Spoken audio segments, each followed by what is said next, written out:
Ah, pour nous, l'arrivée d'Emmanuel au pouvoir, c'est un peu un conte de fées. Quelle année, les amis! Depuis l'élection d'Emmanuel, pour nous, la France, c'est le paradis fiscal. Enfin, quand je dis nous, faut préciser, on n'est pas si nombreux. On dit président des riches. Il faudrait plutôt dire président des très riches. Tenez, l'impôt sur la fortune, c'était 3 milliards 200 millions d'euros de recettes. Un petit coup de pouce en moyenne de 10 000 euros pour 340 000 familles les plus aisées. Bah, ça fait chaud au cœur.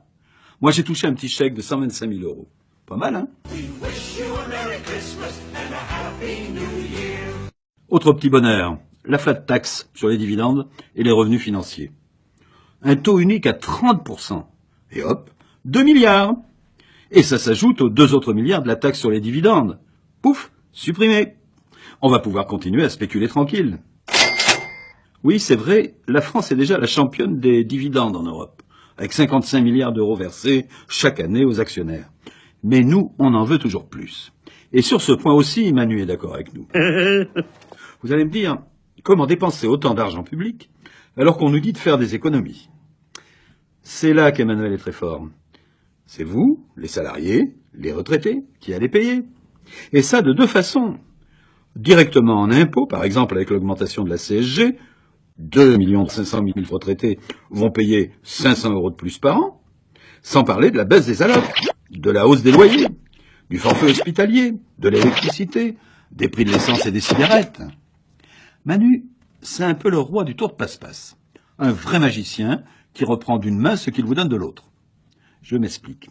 Emmanuel agite la suppression de la taxe d'habitation.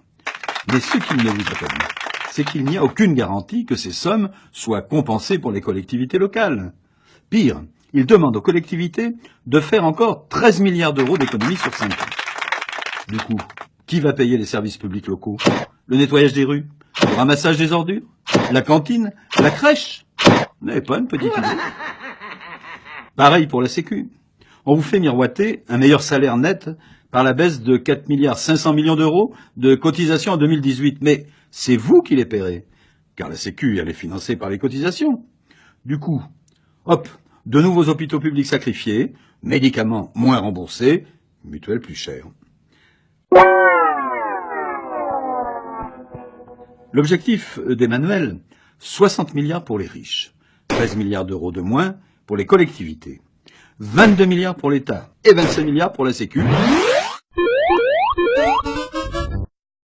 Et comment on va vous faire avaler tout ça?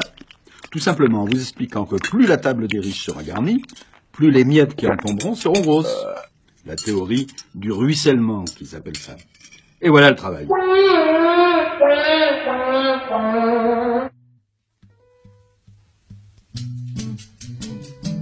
Alors je vous laisse.